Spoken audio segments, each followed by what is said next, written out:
आदरणीय दर्शकबिन्द नमस्कार, म विक्रम श्रेष्ठ।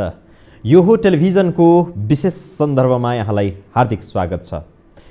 यो हो टेलिभिजनको दैनिक कार्यक्रम हो विशेष सन्दर्भ र आज हामी नेपाल लकडाउनको 10औं दिनमा छौं र 10 दिनसम्म आइपुग्दाखेरि धेरै विषयहरू यति बेला जटिल बन्दै गइरहेको छ परिस्थितिहरू र यस बीचमा सरकारले गरिरहेको काम कारबाहीका बारेमा पनि आम सर्वसाधारणले नजिकबाट नियालिरहनु भएको छ र सरकारले गरिरहेको गतिविधिमा केही गलत भए, केही कमी कमजोरी हुन लागे त्यसमा सतर्कता अपनाउन सुझाव आउने क्रम पनि निरन्तर रूपमा जारी नै छ। यो बेलामा प्रमुख प्रतिपक्षी दल नेपाली कांग्रेसले कस्तो खालको भूमिका निर्वाह गरिरहेको छ र यो परिस्थितिमा यति बेला सरकारले गर्नै पर्ने कामहरू के हुन्, यी लगायतका विषयमा आज हामी कुराकानी गर्दैछौँ। आज हामीसँग विशेष सन्दर्भमा पाहुना हुनुहुन्छ नेपाली कांग्रेसका नेता, महासमिति सदस्य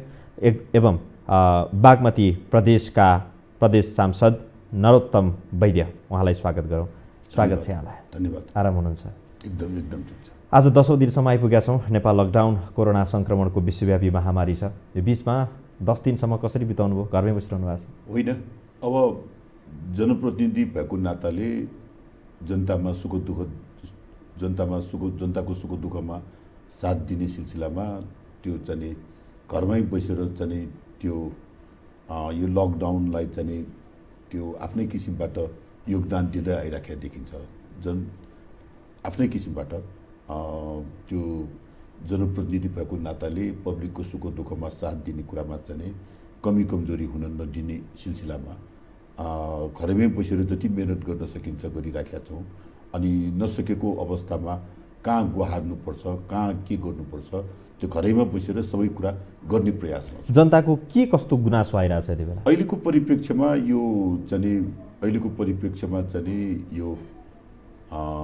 यो कोरोनाको कारणले मृत्यु हुने भन्दा पनि चाहिँ त्यो खान नपाएर मृत्यु होला कि भन्ने चिन्ता छ।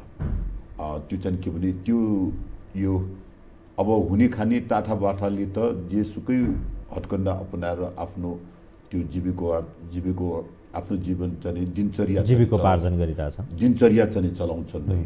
तर त्यो मध्यम परिवार अनि अब जो दिनभरि कमाएर दिनभरि चाहिँ के भने परिवार पाल्नुपर्ने मान्छेलाई चाहिँ अहिले 10 दिन यो लकडाउनले धेरै ठुलो मर्का गरेको देखिन्छ।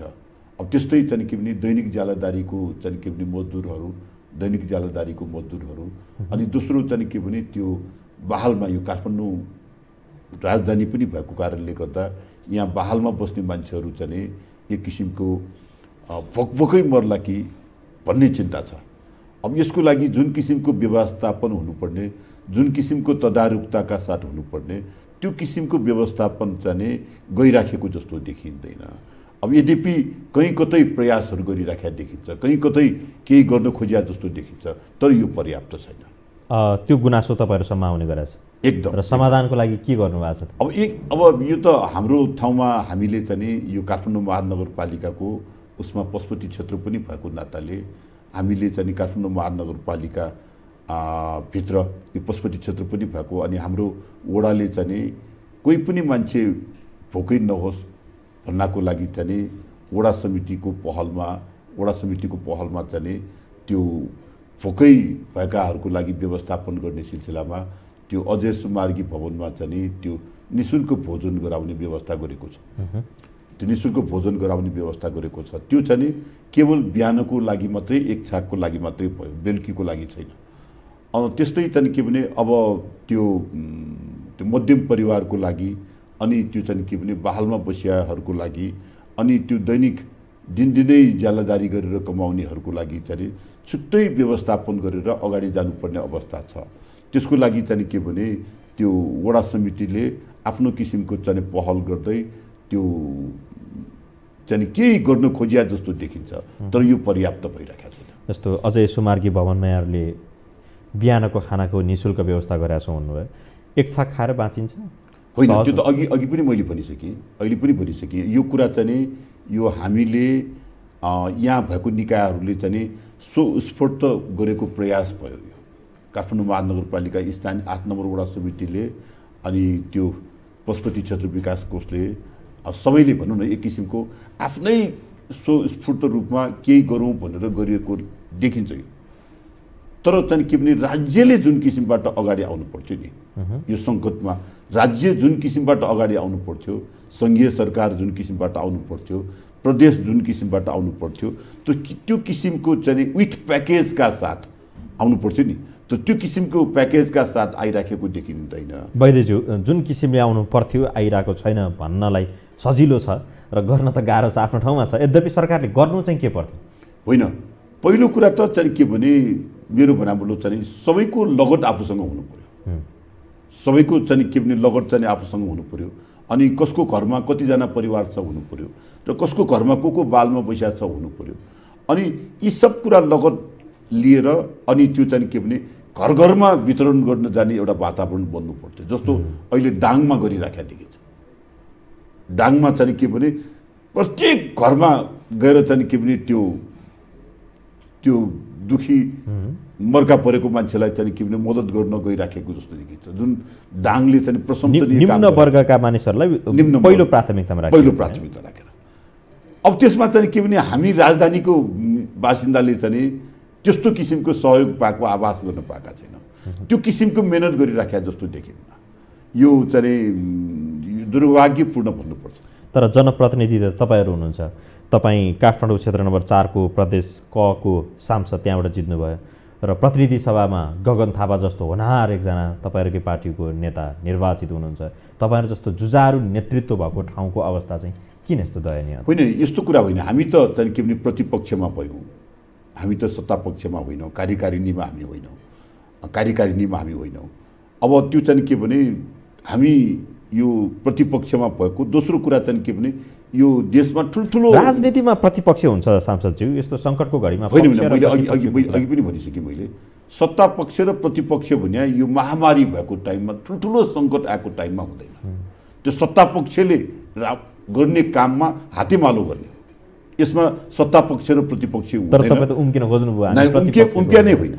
खालि हामी उहाँहरूसँग मिलेर केही गर्नु पर्यो, जनता भोकै छ, केही गरौँ भन्ने कुरा हो हाम्रो। अब हामी चाहिँ के भने हामी नै सत्ता पक्ष भएको भए हामीले नै पुरा व्यवस्थापन हामीले गर्थ्यौँ होला। हामी सत्ता पक्षमा छैनौँ, तर सत्ता पक्षले गर्न लागेको राम्रो काममा चाहिँ हाम्रो हातेमालो हुन्छ। के कुरामा हातेमालो गर्नु? अब भनौँ न, यही भोकभोकैलाई चाहिँ के भने व्यवस्थापन गर्ने सिलसिलामा सत्ता पक्षले के गर्न सक्छौँ कि? जस्तो हाम्रो नेपाली कङ्ग्रेसले चाहिँ के भने पार्टीको कार्यकर्ताको लेबीलाई समेत मध्यनजर राखेर 50 लाख रुपियाँ दाम चाहिँ के भने त्यो सरकारलाई यो चाहिँ यो समस्याको लागि चाहिँ त्यो कोषमा राखेको देखिन्छ। सांसदज्यू, तपाईँलाई म एउटा उदाहरण दिन्छु। हिजोको मात्रै घटना हो। तपाईँकै निर्वाचन क्षेत्र चावलचोकमा हिजो नेपाल ग्यास नामको एउटा ग्यास डिलर्सले हामी ग्यास दिन्छौँ, तपाईँ आउनुहोस् भनेर प्रचार प्रसार गर्यो सामाजिक सञ्जालमा, मिडियामा। त्यसपछि सबैले खाली सिलिन्डर बोकेर चावलचोकमा भेला भए। करिब 10 बजे पछिको समयमा झन्डै 400-500 मान्छेहरू ग्यासको लाइन लगाएर धेरै परसम्म पुगे। तर बेलुकी साँझ 4-5 बजेसम्म पनि ग्यास वितरण नगरेपछि फेरि त्यही रित्तो ग्यास बोकेर उनीहरू घर फर्किए। त्यो विडम्बनाको समयको अवस्था छ यति बेला। तपाईँले यो कुराहरू देख्नुहुन्न? यसको समन्वयको लागि तपाईँको भूमिका हुनुपर्ने। यो विषयमा चाहिँ तपाईँले यो हिजोको घटना थाहा पाउनुभयो? त्यही त मैले हिजोको घटना पनि थाहा छ, म आफू पनि संलग्न छु होइन। अब यो विषयमा चाहिँ के भने पब्लिकसँग पनि चाहिँ कम्युनिकेसन ग्याप छ, पब्लिकसँग पनि कम्युनिकेसन ग्याप छ। कुन निकायले के गरिराखेको छ भन्ने बारेमा पब्लिकसँग पनि इन्फर्मेसन चाहिँ छैन। अब त्यो चाहिँ के भने आयल निगमले आफ्नो मोटरमा ल्याएर ठाउँमा त्यो चाहिँ के भने त्यो ग्यास चाहिँ वितरण गरिराखेको देखिन्छ। आदि वाला ग्यास सिलिन्डर वितरण गरिरहेको देखिन्छ। हिजो जयबागेश्वरीमा मैले त्यो चाहिँ के भने म स्वयं उपस्थित भएर चाहिँ के भने घर घरमा ग्यास चाहिँ उपलब्ध गराउनको लागि मेहनत गरिरहेको देखिन्छ। तर खारेल सिलिन्डर होइन, मेरो एरियामा 8 नम्बर वडामा चाहिँ घर घरमा ग्यास चाहिँ उपलब्ध गराइराखेको देखिन्छ। अहिले चाहिँ आयल निगमले आफैले पहल गरेर चाहिँ के भने नाकामा गएर चाहिँ के भने त्यो ग्यास वितरण गरिराखेको जस्तो देखिन्छ। अब त्यो डिलर कहाँको कुरा एउटा कुरा भयो, आयल निगम आफै बसेर चाहिँ के भने मेहनत गरिराखेको एउटा कुरा भयो। त्यसैले त्यो पब्लिकले पनि कम्युनिकेसन चाहिँ ग्याप गर्नु चाहिँ भएन।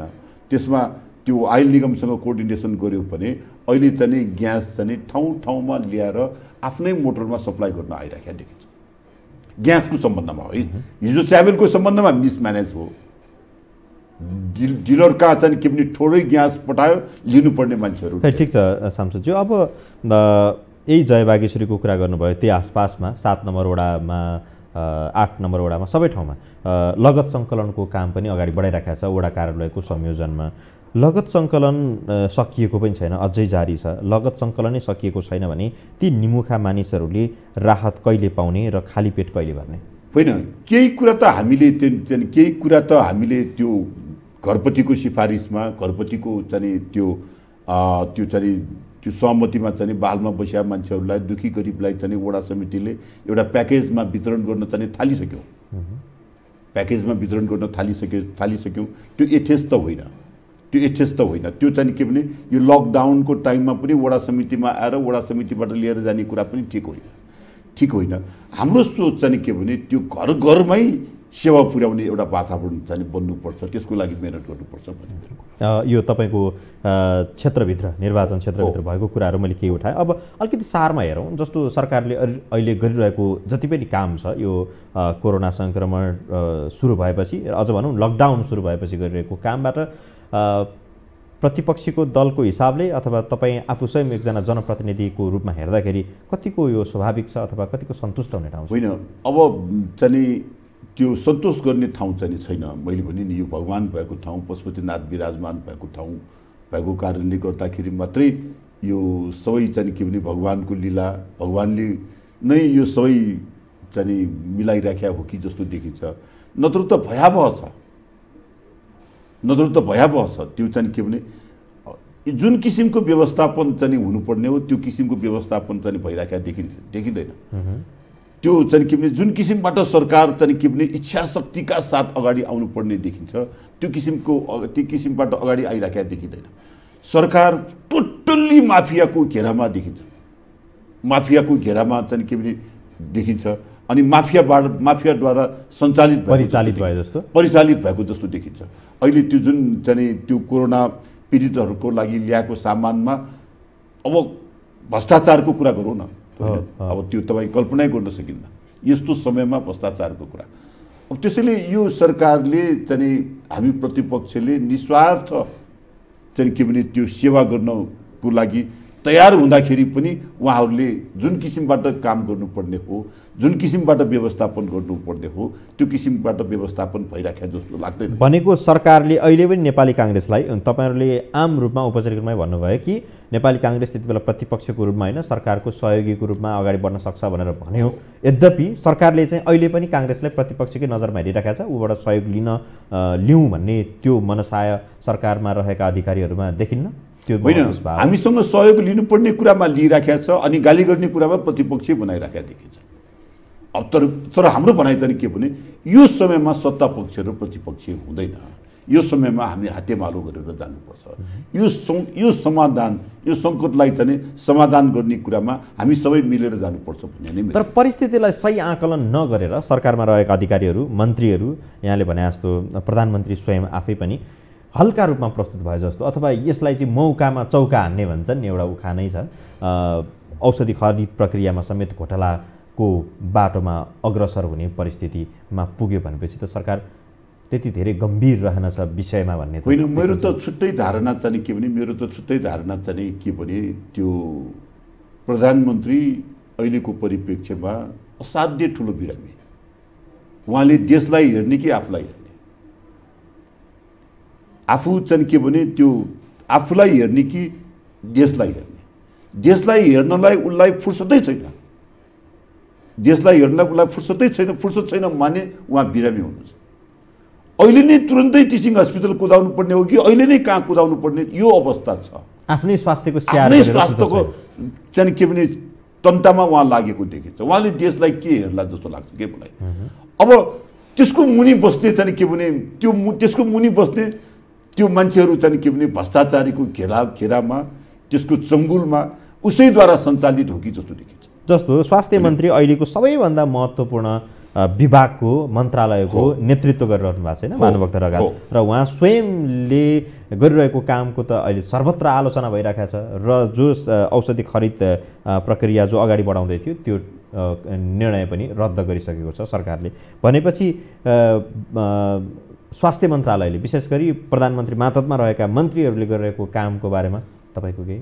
होइन, सन्तोष गर्ने ठाउँ छैन। मैले भने नि यो भानुभक्त ढकालजीको सम्बन्धमा व्यक्तिगत रूपमा मलाई केही कुरा भन्नु छैन, व्यक्तिगत रूपमा मलाई केही भन्नु छैन। तर चाहिँ के भने त्यो स्वास्थ्य मन्त्री हुनको लागि चाहिँ right mind is right place होइन कि, उहाँ चाहिँ के भने उपयुक्त ठाउँमा उपयुक्त मान्छे होइन कि, उहाँले चाहिँ जुन किसिमको क्रियाकलाप गरिराखेको छ त्यो जग हँसाइराखेको छ, संसार हँसाइराखेको छ उहाँले गरेको क्रियाकलापबाट। त्यसैले उहाँले चाहिँ आफूले आफैलाई मूल्याङ्कन गरेर त्यो पद चाहिँ उहाँले छोड्नुपर्छ कि राजीनामा गर्नुपर्छ कि छोड्नुपर्छ कि मार्ग प्रशस्त गर्नुपर्छ कि, अनि त्यो ठाउँमा चाहिँ right mind is right place, उपयुक्त ठाउँमा उपयुक्त मान्छे ल्याउनुपर्छ कि भन्ने मेरो आग्रह। के त्यो सम्भव छ अहिले? छ एकदम छ।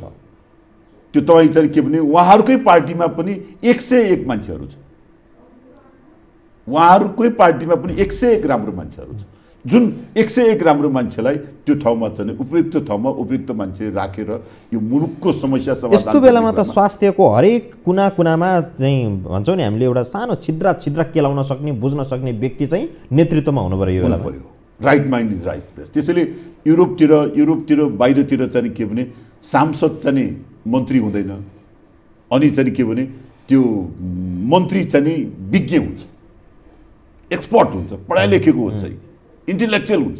सरकारले गर्ला त प्रधानमन्त्री केपी शर्मा ओलीको ध्यान अथवा उहाँको सल्लाहकारहरू अथवा त्यो सरकार चलाइरहेका की पर्सनहरूको ध्यान यो विषयमा जाला त? यो विषय होइन, मैले अघि पनि भनिसकेँ, अहिले पनि मुख्य कुरा त्यो प्रधानमन्त्री यो संसदीय व्यवस्थामा प्रधानमन्त्री सर्वेसर्वा हुन्छ, प्रधानमन्त्रीले मन्त्री परिषदको अध्यक्षता गर्ने, प्रधानमन्त्रीले सबै कुरा देखरेख गर्ने।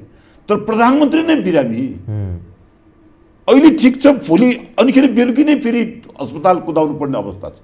उहाँले देशलाई के हेर्ला? होइन, देशलाई हेर्नलाई त एउटा सक्षम स्वस्थ मान्छे चाहियो नि, त्यो फ्रेस माइन्ड चाहियो नि, तर त्यो फ्रेस पनि छैन, स्वस्थ पनि छैन, अनि उसले के देश हेर्ला? अब यसमा चाहिँ के भने संसदीय व्यवस्था ठिक छ, प्रधानमन्त्रीबाट धेरै अपेक्षा गर्न सकिँदैन भन्ने यहाँको आशय प्रश्न छ र आम जनताले पनि त्यो विषय बुझेकै विषय हो। यद्यपि अब मन्त्रीहरूबाट जुन काम हुनुपर्ने हो त्यो पनि भएन भनेपछि त निराशाको त कुन तहमा पुग्यो? होइन, अब यो संसदीय व्यवस्थामा चाहिँ के भने संसदीय व्यवस्थामा पार्टीको चाहिँ के भने सरकार हुने भएको कारणले गर्दा त्यो पार्टीले सरकारलाई चाहिँ गाइड गर्नुपर्ने, पार्टीले सरकारलाई नियन्त्रण गर्नुपर्ने, पार्टीले चाहिँ के भने त्यो चाहिँ सरकारलाई दोहोऱ्याउने एउटा वातावरण बनाउन सक्यो भने यो पनि समस्या होइन। तपाईँले विषम परिस्थितिमा हामी प्रतिपक्ष पनि छैनौँ भन्नुभयो, हुन त काङ्ग्रेस आफैले भनेको विषय हो यो।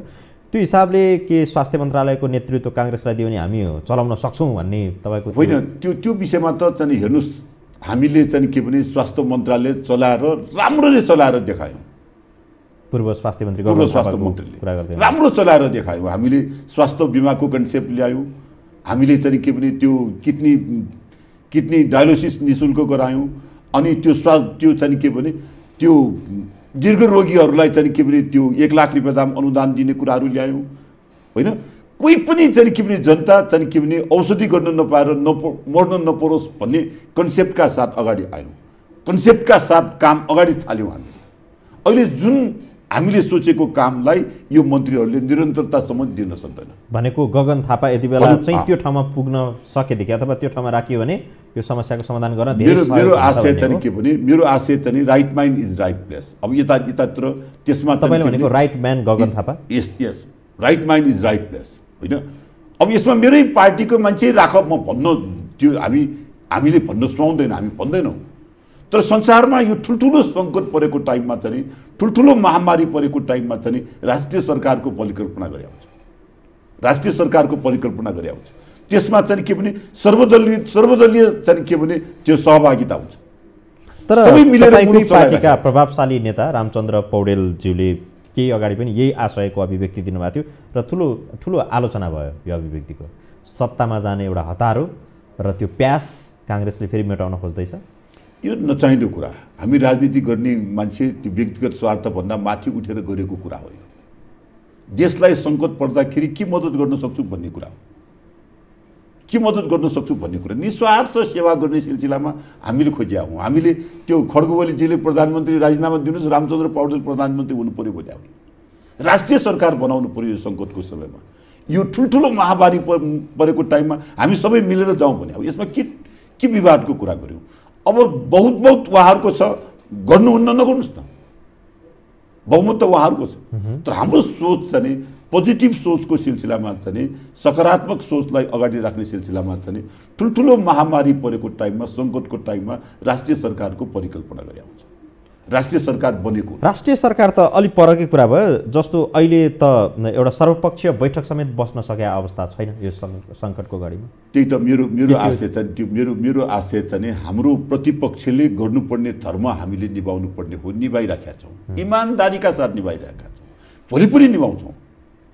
तर सत्तापक्ष आफै बिराउँछ भने त हाम्रो केही लाग्दैन नि। त्यो चाहिँ के भने त्यो भिरबाट खस्न लाग्या गोरुलाई चाहिँ के भने राम राम मात्रै भन्न सकिन्छ, सँगै त चाहिँ त्यो भिरबाट हाल्न सकिँदैन। अहिले सरकार चाहिँ के भने सरकार यो अवस्थामा छ जस्तो लाग्छ मलाई। त्यस्तो सानो विषय तर राष्ट्रियतासँग जोडिएको विषय पनि हो। जस्तो एउटा उदाहरणको लागि दार्चुलामा जो भारतबाट आएका नेपालीहरू थिए, जो दैनिक रोजीरोटीका लागि सामान्य आम्दानीका लागि भारत गएका थिए, उनीहरू नेपाल फर्कनका लागि यति बेला दार्चुलामा 500-700 को हाराहारीमा मानिसहरू छन् र 10 दिनदेखि उनीहरू खोलाको बगरमा, महाकाली नदीको बगरमा उनीहरू चाहिँ दिनरात बिताउन बाध्य छ। न खानाको टुङ्गो छ, न बाँसको टुङ्गो छ, खुल्ला आकाशमा उनीहरू बसिरहेका छन्। यो कुरा तपाईँले पनि देख्नुभयो होला। उनीहरूलाई नेपाल ल्याएर सुरक्षित रूपमा क्वारेन्टाइनमा राख्न सक्ने व्यवस्था पनि गर्न सकेनन्।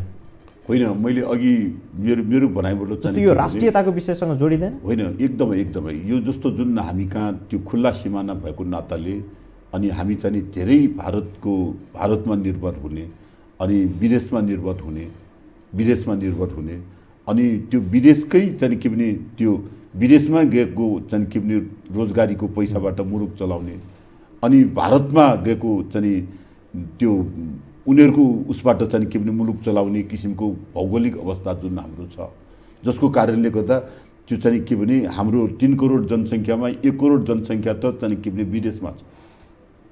1 करोड जनसङ्ख्या त विदेशमा छ। अब 1 करोड जनसङ्ख्यामा चाहिँ के भने त्यो सबैलाई लकडाउनले प्रभावित गरेको छ।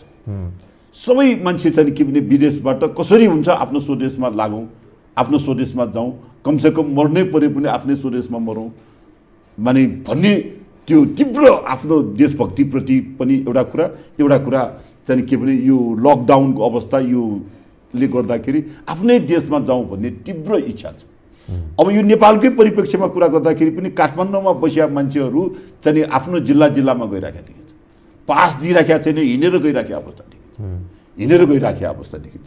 त्यसैले यो चाहिँ हाम्रो देशको भौगोलिक अवस्थालाई मध्यनजर गरेर संसारभरि भएको चाहिँ के भने त्यो रोजगारीको लागि बाहिर गइराखेका मान्छेहरू स्वदेशमा आउँदाखेरि उनीहरूको एकैचोटि व्यवस्थापन गर्न नसक्ने कुरा चाहिँ स्वाभाविक हो। मैले यसलाई त्यति उसको कुरा लिँदा, तर अब ढिला गर्नु भएन। अब चाहिँ जे गर्नुपर्ने हो हामीले चाहिँ के भने व्यवस्थापन गर्दै जानु पर्यो। अब त्यसमा चाहिँ के भने हामीले खुट्टा कमाउनु भएन। यसले चाहिँ के भने नि रोगले हामी बाँच्ने छाँटकाँट देख्यो, तर खान नपाएर हामी मर्ने छाँटकाँट देख्यौँ। मुख्य समस्या यहाँ जस्तो राष्ट्रपतिज्यूले नै 1-2 दिन अगाडि अमेरिकामा रहेका नेपालीहरूको अवस्था कस्तो छ भनेर चासो व्यक्त गर्नुभयो। आज अस्ट्रेलियामा रहेका नेपालीहरूको अवस्था कस्तो छ भनेर चासो व्यक्त गर्नुभएको छ। ठिक छ, चासो व्यक्त गर्नु र त्यो प्रति आफ्नो ध्यान आकृष्ट हुनु स्वाभाविक हो। तर एउटा विकसित देशमा रहेका नेपालीहरूको जुन अवस्थामा छन् र त्यो अवस्थाको तुलना गर्दाखेरि भारतमा सामान्य मजदुरी गरेर फर्केका नागरिकहरू जो खुल्ला बगरमा रात काटेर बसेका छन् खुल्ला आकाशमा, त्योभन्दा त त्यो बगरमा देखिएको समस्या चाहिँ ठुलो होला नि। राष्ट्रपतिज्यूको ध्यान, प्रधानमन्त्रीज्यूको ध्यान, मन्त्रीहरूको ध्यान त्यसतर्फ चाहिँ पहिला केन्द्रित हुनुपर्ने होइन र? होइन, यो तपाईँको कुरासँग मेरो असहमति छैन। तपाईँको कुरासँग एकदम सहमत छ। पहिलो कुरा चाहिँ आफ्नो देश हेर्नु पर्यो, त्यसपछि हाम्रा नागरिकहरू कुन अवस्थामा कहाँ कति धेरै। तपाईँको कुरासँग म सहमत छु। आफ्नो देशको नागरिकको पहिला नैतिक जिम्मेवारी लिनु पर्यो। उहाँहरू भोकै नहोस्, उहाँहरू नमरोस्, उहाँहरूले चाहिँ के भने उचित बासको व्यवस्था चाहिँ के भने गरोस्, तिनीहरूलाई क्वारेन्टाइनमा राख्ने, त्यसमा चाहिँ के भने त्यो सरकारले ध्यान चाहिँ जति पुर्याउनु पर्ने हो त्यो आइसोलेसनमा राख्ने, क्वारेन्टाइनमा राख्ने, अनि उचित व्यवस्थापन खाना लाउनको लागि व्यवस्थापन गर्ने, उनीहरूको बासको व्यवस्थापन गर्नको लागि चाहिँ जुन किसिमबाट मेहनत गर्नुपर्ने हो त्यो किसिमबाट मेहनत गरिराखेका देखिन्छ। यो आपतकालीन अवस्थामा आइलागेको पनि होइन, जस्तो चीनलाई हेर्ने हो भने आपतकालीन अवस्थामा आइलागेको रोग हो नि त यो सङ्क्रमण थियो, कुनै तयारी गर्ने समय पनि थिएन। यो त चीनबाट छिमेकी देश चीनमा सुरु भयो, तर त्यो त युरोपियन देशहरू हुँदै हुँदै सार्क राष्ट्रबाट बल्ल नेपाल प्रवेश गरे पनि यसमा त नेपालले पूर्व तयारी गर्नुपर्ने धेरै समय थियो नि नेपालसँग, तर केही पनि गरेन। जब राति बुढी ताती भनेको नेपाली खान जस्तो त्यो त मैले अघि पनि तपाईँलाई भनिसकेँ, सरकार माफियाको घेरामा देखिन्छ, सरकारलाई माफियाले चलाइराखेको जस्तो। कस्तो खालको माफिया? होइन, जस्तो मैले भने नि त्यो तपाईँलाई त्यो सी जिनपिङ आएको टाइमको व्यवस्थापनको कुरा गरेँ, त्यो चाहिँ के भने 6 महिना अगाडि राष्ट्रपति आउने कुरा थाहा छ, व्यवस्थापन चाहिँ के भने कति दिन अगाडि गर्यो, रातानरात आफ्नो कार्यकर्ताहरूलाई चाहिँ ठेक्कापट्टा दियो, त्यो चाहिँ के भने 6 महिनै टिकेन जस्ताको जस्तै, राष्ट्रको पैसा त गयो, त्यो आफ्नो कार्यकर्तालाई चाहिँ पोस्यो फेरि होइन। अब त्यस्तै तपाईँ सार्कमा हेर्नुहोस्, सार्कको व्यवस्थापन हेर्नुहोस् होइन, हामी धेरै मेडल जित्यौँ, त्यो एउटा पक्ष, धेरै मेडल जित्यौँ एउटा पक्ष, तर त्यो चाहिँ के भने सार्कको व्यवस्थापन के अरे त्यो साफको व्यवस्थापनको कुरा गरेँ मैले, खेलकुदको कुरा गरेँ। अब त्यसको व्यवस्थापनको कुरा हेर्नुहोस्, साफ च्याम्पियनको कुरा, त्यसमा हेर्नुहोस् त्यो रातानरात व्यवस्थापन गर्छ अनि ठेक्कापट्टा सबै आफ्नो उसलाई दिन्छ। अब यो कोरोनाको सम्बन्धमा पनि चाइनामा आएको कुरा, कति दिन अगाडि आएको कुरा, उहाँले व्यवस्थापन गर्ने इच्छा शक्ति देखाएको भए त त्यही टाइमदेखि सकिन्थ्यो नि। अनि कति दिन बाँकीमा टेन्डर माग्ने होइन। त्यसैले यो सरकार माफिया र टेन्डर दिँदाखेरि पनि जो टेन्डर चाहिँ उ गर्ने व्यक्तिहरू छन् उनीहरू पनि फेरि आफ्नै आसेपासेहरू नजिकका आँगाबिगाहरू छन्, खुला प्रतिस्पर्धा त छैन, संसार हँसाउने काम गर्ने। त्यसैले यो चाहिँ अहिलेको परिप्रेक्ष्यमा मैले कहिलेकाहीँ भन्ने गर्छु, यो मुलुक बचाएको यदि कसैले छ भने भगवान पशुपतिनाथले बचाएको छ।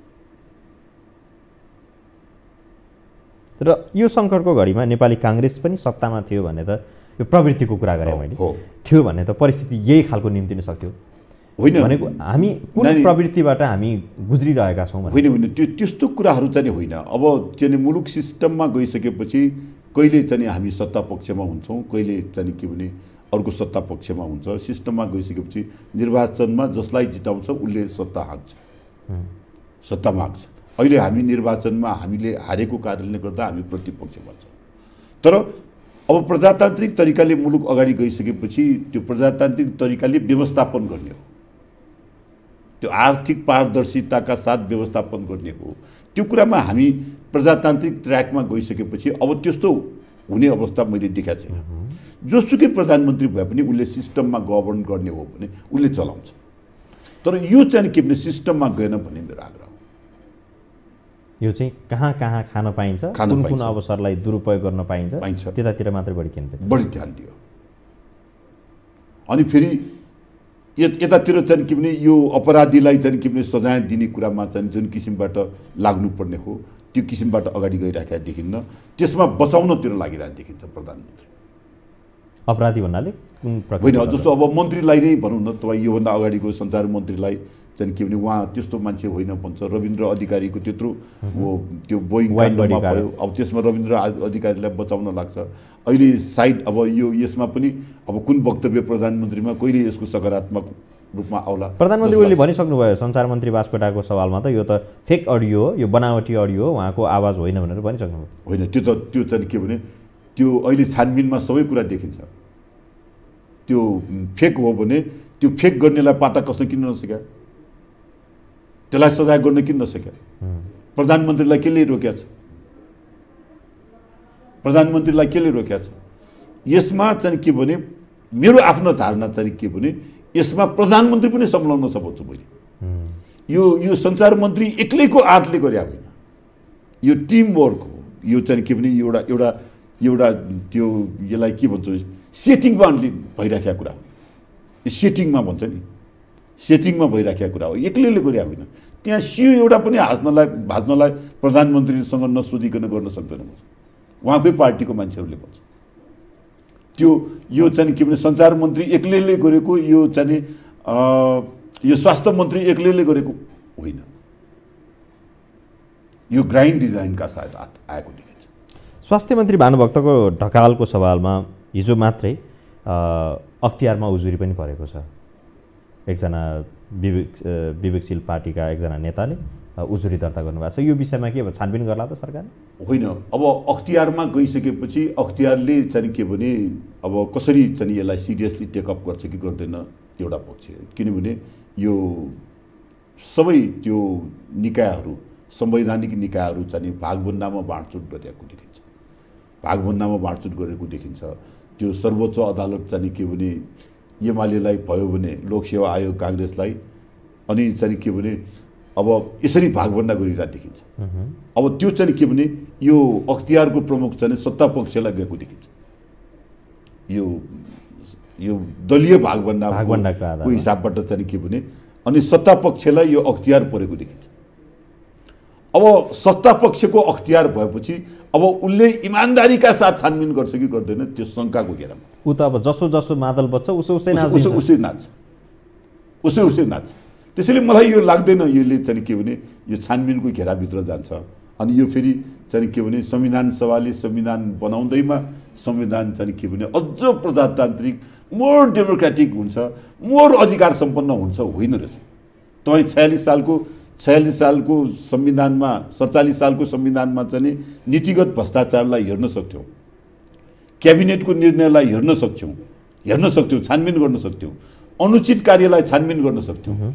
त्यही ऐन कानुन अन्तर्गत चाहिँ हाम्रो मन्त्री चाहिँ के भने खुमबहादुर खड्कालाई ठुन्न लगेको देखिन्छ। त्यही कानुन अन्तर्गत कयौँ ठुल्ठुलो पदवालालाई चाहिँ ठुन्न लगेको देखिन्छ। तर संविधान सभाले संविधान बनाउँदा त्यो सबै खोसियो। त्यो चाहिँ नीतिगत भ्रष्टाचारको कुरा पनि खोसियो, त्यो क्याबिनेटको निर्णयको कुरा पनि खोसियो, त्यो चाहिँ के भने यो अनुचित कार्यलाई छानबिन पनि खोसियो। अनि यो अख्तियार चाहिँ के भने दाँत नभएको बाघ जस्तो छ। अनि जे कुरामा पनि यो क्याबिनेटको निर्णय रहेछ हेर्नै मिल्दैन भने उम्किन्छ, जे निर्णय पनि नीतिगत भ्रष्टाचार भन्छ ऊ उम्किन खोज्छ। यो अनुचित कार्य त हामीले हेर्नै पाउँदैनौँ। यो कति ठुलो ग्रान्ड डिजाइनबाट सेटिङबाट गुज्रिरहेका छौँ हामी। हो, सोच्न थाल्यो भने हो आश्चर्य लाग्छ। हो, ठिक छ। अब यो यति धेरै भेगमा हामीले यो विषयमा छलफल गरिसकेपछि तपाईँलाई अलिकति एउटा विषय केन्द्रित विषयमा जोड्छु। तपाईँ केही समय पहिले पशुपति क्षेत्र विकास कोषको कोषाध्यक्ष पनि हुनुहुन्थ्यो, भलै अहिले पूर्व भइसक्नुभयो यहाँ। अहिले लकडाउनको यो परिस्थिति छ, सबै नागरिकहरू घर घरमा बसिरहनु भएको छ, आफूले जोहो गरेको खानेकुरा खाएर घरभित्रै बसेर सूचनाहरू हेरेर बसिरहनु भएको छ। यो बिचमा मानव जातिबाट आश्रित प्राणीहरू जस्तै कुकुर, देवालयहरूमा रहेका बाँदरहरू, अरू चराचुरुङ्गी, गाई, बाछी, गोरुहरू, यी पशुहरू जो मानव आश्रित छन्, मानिसले दिएको खण्डमा उनीहरू खाना पाउँछन् र बस्छन्। यस्ता खालका जनावरहरू, प्राणीहरूको अवस्था एकदमै दयनीय छ काठमाडौँमा। यहाँले यो अनुभव पनि गर्नुभयो होला। अहिले पशुपतिमै हेर्न जाने हो भने सयौँको सङ्ख्यामा कुकुरहरू, बाँदरहरूको त्यही सङ्ख्या, त्यसै गरी गाई बाछीहरूको अवस्था त्यस्तै छ। एकजना मान्छे गयो भने खानेकुरा लिएर आयो होला भनेर पछ्याउनेको ठुलो त्यो चाहिँ भिड नै हुन्छ, त्यहाँ जनावरहरूको झगडा नै त्यहाँ सुरु हुन्छ। त्यो परिस्थितिबाट गुज्रिरहेका छ। आज 10औं दिन आइपुग्दाखेरि पशुपतिमा त्यो एउटा विकराल दृश्य हामी त्यहाँ देख्न सक्छौँ। पशुपति क्षेत्र विकास कोषले यो विषयमा त्यस्तो केही काम गर्न सक्दैन, त्यस्तो खालको कुनै योजनाहरू ल्याउन सक्दैन? तपाईँ पूर्व त्यहाँको एउटा अधिकारी मेरो भनाइबाट यसमा चाहिँ पशुपति विकास कोषले जुन किसिमबाट संवेदनशील रूपमा यसलाई लिनु पर्थ्यो अनि त्यो संवेदनशील रूपमा लिइराखेको जस्तो देखिन्न। जुन संवेदनशील हेर्दा सामान्य जस्तो लाग्छ तर यसमा धेरै जटिलता छ। उसले जुन संवेदनशील रूपमा लिनु पर्थ्यो त्यो संवेदनशील रूपमा लिइराखेको देखिन्न। त्यो चाहिँ के भने त्यो पदाधिकारीहरू चाहिँ पावर इन्जोय मात्रै गर्न आएको, त्यो चाहिँ के भने केही गर्न आएको जस्तो लाग्दैन मलाई। पावर इन्जोय मात्रै गर्न आएको, केही गर्न आएको जस्तो लाग्दैन। यो बाँदरको, गाईको लागि चाहिँ के भने पहिल्यैदेखि त्यो दाताले नै गुठीगाना राखेर गएको छ, गुठीगाना राखेर गएको छ। यसको जग्गा जमिन छ, यो परेवालाई खुवाउने, त्यो गाई बाछालाई खुवाउने, त्यो बाँदरलाई खुवाउने जग्गा जमिन छ। अनि त्यसको आस्थाले नै यो व्यवस्थापन गर्नलाई गाह्रो छैन। व्यवस्थापन गर्नलाई गाह्रो छैन। तर त्यो गरिराखेको अवस्था छैन। न अर्थको सङ्कट छ न व्यवस्थापनको सङ्कट छ, मात्रै एउटा योजना, इच्छा शक्ति अनि त्यो चाहिँ उचित व्यवस्थापनको समस्या छ। अब चाहिँ के भने यसमा संवेदनशील रूपमा लिएर त्यो चाहिँ के भने त्यो पशुपति क्षेत्रलाई त्यो चाहिँ एउटा म्यापिङ गरेर अहिले चाहिँ के भने सबैले पशुपतिको त्यो चाहिँ के भने त्यो परिवारलाई दाना खुवाउने ठाउँमा खुवाउन आइराखेको देखिन्छ। बरु केही पशु अधिकार कर्मीहरू र केही पशु प्रेमीहरूले बरु व्यक्तिगत रूपमा आफ्नो घरमा भएको खानेकुराहरू लगेर जतिसक्दो त्यहाँ वितरण गर्ने प्रयास गरिरहेको देखिन्छ। यो त ठुलो व्यङ्ग्य हो नि पशुपति क्षेत्र विकास कोषको लागि। होइन, अब मैले त अघि भनिहालेँ नि, त्यो सत्ता त्यो चाहिँ के भने पदाधिकारीहरू चाहिँ काम गर्न आएको भन्दा पनि पावर इन्जोय गर्न आएको जस्तो देखिन्छ कि जसले त्यो चाहिँ किङ त्रिभुवन कहाँ घरमा गएर माग्नु जाँदाखेरि दुध भात पनि खानु पाएन भने जस्तो। अब उहाँहरूलाई चाहिँ के भने उहाँहरू भोकै छैन, उहाँलाई भोकको के अनि अरू पनि भोकै छ कि छैन उहाँले अन्दाज मात्रै गर्ने हो। भोकै भएकोले मात्रै के हो भोक भन्ने कुरा थाहा हुन्छ, के हो भोक भन्ने कुरा थाहा हुन्छ। त्यसैले मेरो भनाइबाट चाहिँ उहाँहरूले काम गर्न आएको जस्तो लाग्दैन, पावर इन्जोय गर्न आएको। अनि उहाँहरूले चाहिँ के भने त्यो कारणले गर्दाखेरि जुन किसिमबाट मेहनत गर्नुपर्ने हो, जुन किसिमबाट व्यवस्थापन गर्नुपर्ने हो, त्यो किसिमबाट आइराखेको छैन। तर जनता चाहिँ आइराखेको देखिन्छ है। यो पशुको लागि, यो चाहिँ चराचुरुङ्गीको लागि, बाँदरको लागि त्यो चाहिँ उनीहरू चाहिँ त्यो स्वस्फूर्त रूपमा चाहिँ के भने यो लकडाउनको टाइममा पनि उनीहरूले चाहिँ केही न केही गरिराखेको अवस्था छ। अब त्यो चाहिँ के ठिक छ वैद्यज्यू, अब हामी अन्तिममा पनि आइपुग्यौँ। अब समग्रमा यो विषयमा हामीले छलफल गरिसकेपछि यो लकडाउनको परिस्थिति, कोरोना भाइरसको सङ्क्रमणको यो विषम परिस्थितिबाट हामी गुज्रिँदै गर्दाखेरि यसले आम मानिसको रोजीरोटीमा एउटा प्रश्न खडा गरेको छ। यति मात्रै नभएर राष्ट्रकै आय स्रोतमा पनि यसले चाहिँ ठुलो धक्का दिने अवस्था सिर्जना भएको छ। यी सबै परिस्थितिलाई हेर्ने हो भने हामी कुन खालको सङ्कटको स्तरसम्म हामी पुग्न सक्ने आकलन गर्न सकिन्छ? होइन, अब मेरो त चाहिँ मेरो आफ्नो हिसाबबाट त यो भयावह रूपमा जाने सम्भावना मैले देख्छु। भयावह रूपमा यो जाने सम्भावना देख्छु। यसलाई चाहिँ समयमै व्यवस्थापन गर्न सकेन भने पिपुल चाहिँ के भने सडकमा आउने सम्भावना देख्छु। पिपुलले घाङनाङ घुङ गर्ने सम्भावना देख्छु। भनेको यो लकडाउन भनेर घरै बस्नेवाला छैन, छ भने ऊ बस्दैन होइन, त्यो मैले देख्छु। अनि त्यसमा चाहिँ के भने यो त्यसमा चाहिँ यसलाई व्यवस्थापन गर्न जानेन भने अर्को यो प्रजातन्त्रलाई नरुचाउने मान्छेहरू चाहिँ अगाडि आउने सम्भावनाहरू देख्छु। उसले खेल्न पाउने मौका देख्छु के मैले। भनेको तपाईँले यो पूर्व राजालाई त मैले त्यस्तो कुरा गर्दिनँ। राजा त चाहिँ के भने मलाई चाहिँ लिबरल लाग्छ। भने यस्तो सङ्कटमा 2 करोड रुपियाँ दाम सहयोग गर्यो उहाँले चाहिँ के भने 46 त्यो 62-63। त्यसमा तपाईँले प्रजातन्त्रको विरुद्धमा खेल्ने भनेपछि कसलाई छ मैले मेरो भनाइबाट प्रजातन्त्र नरुचाउनेहरू एक दफा अहिले पनि बाहिर छ। पहिले प्रजातन्त्रलाई नरुचाउने एक दफा अहिले पनि बाहिर छ। जुन चाहिँ के भने यो व्यवस्था चाहिँ टहस नहस होस् अनि जुन किसिमबाट चाहिँ के भने पहिला जस्तै थियो, पञ्चायतमा जस्तै थियो, त्यो चाहिँ के भने त्यसरी नै जाउँ भन्ने जस्तो टाइपको पनि छ। उनीहरूले चाहिँ के भने यो टाक हेरिराख्या पनि होला। सङ्कटको घडीमा यो मैदानमा उनीहरू खेल्न चाहन्छ। होइन, मैले देखेको कुरा चाहिँ तपाईँले अहिले बाहिर देख्यो भने विभिन्न किसिमको त्यो चाहिँ देखिन्छ। हस्, समय दिनुभयो यहाँलाई धेरै धेरै धन्यवाद। धन्यवाद। आदरणीय दर्शकवृन्द, उहाँ हुनुहुन्थ्यो नरोत्तम वैद्य, नेपाली काङ्ग्रेसका नेता, बागमती प्रदेशका प्रदेश सांसद, जो काठमाडौँ क्षेत्र नम्बर 4 को कबाट निर्वाचित हुनुहुन्थ्यो। उहाँसँग समग्र यो कोरोना भाइरसको सङ्क्रमणपछि नेपाल जो लकडाउनमा गयो यो परिस्थितिहरूको विषयमा, सरकारले गरिरहेको गतिविधिको विषयमा र प्रमुख प्रतिपक्षी दलको हैसियतले अथवा त्यो पार्टीबाट सरकारलाई गर्नुपर्ने सहयोग यी लगायतका विषयमा हामीले छलफल र बहस गऱ्यौँ। कार्यक्रम हेरिदिनु भयो, यहाँलाई धेरै धेरै धन्यवाद। विशेष सन्दर्भबाट हामी बिदा हुन चाहन्छौँ। नमस्कार। धन्यवाद।